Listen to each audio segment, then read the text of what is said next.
तोरे प्यार सब ढपोस लाए वो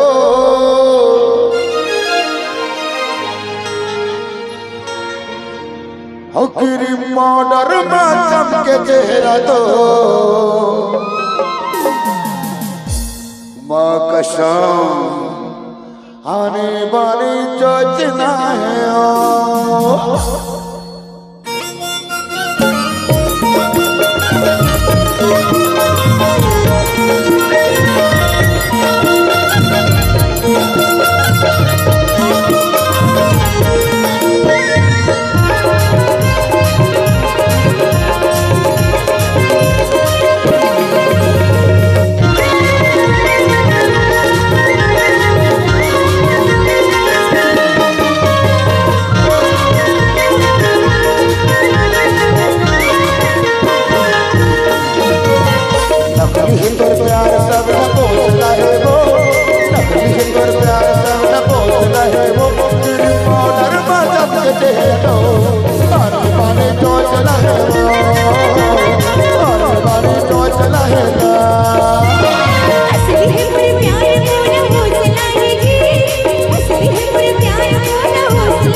खटूरा मटर मटर मट मटाए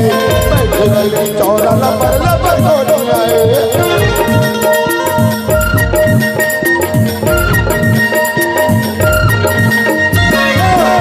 खटूरा मटर मटर मट मटाए बैठे गली चौरा लबर लबर गोली आए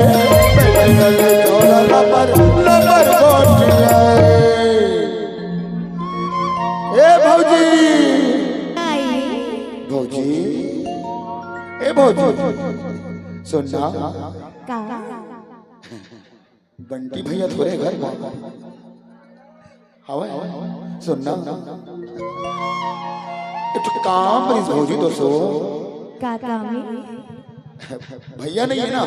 नहीं नहीं नहीं इतिहान तो थोड़ा खोख से डरा रहा थोड़ा सा सुनना सुन भौजी नहीं कहा था कछु मैं एक ही कहते हैं भौजी तेना भारी कदाल दिखा था जो लेना लेना भौजी मजाक नहीं करता लेना लेना ए भौजी भौजी बोलना भारी ना रसदार दिखा था भौजी अरे हम और चंदवा के कमाले जी चंदुआ कमाले चंदुआ कमाल मत का सुखर दिखा थे अब कौन सरपंच के दादा कमाल ना पाए तो उनका का सुखर दिखी है बता सुन भौजी ऐसे कुछ बात नहीं है एक चीज कहते हैं ऊपर महे खुदा ऊपर महे खुदा उत्तरी फोकला है वो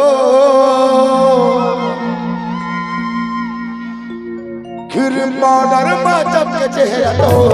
अनबानी जो चला है वो अनबानी जो चला है ना असली है मेरे प्यार मोला हौसला दीदी असली है मेरे प्यार मोला हौसला दीदी मैं हंसी जब मैं बोला कर कसम और मैं तुझ लगना और मैं तुझ बहना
सरपंच के डोकरल बढ़ के न कोनो हीरो नहीं है। स्मार्टो है भाई जमाना बहुत स्मार्टो रही सही बाबा।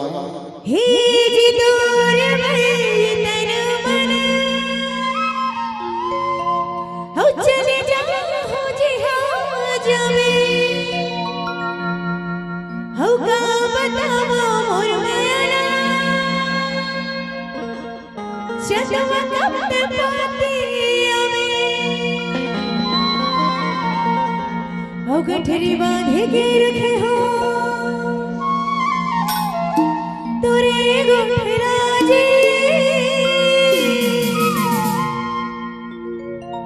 हे भाई हंसे तो हमें बोला तोर कसम और माया तोर चली और माया तोर चली कली है तोर प्यार सपना पोसला है वो,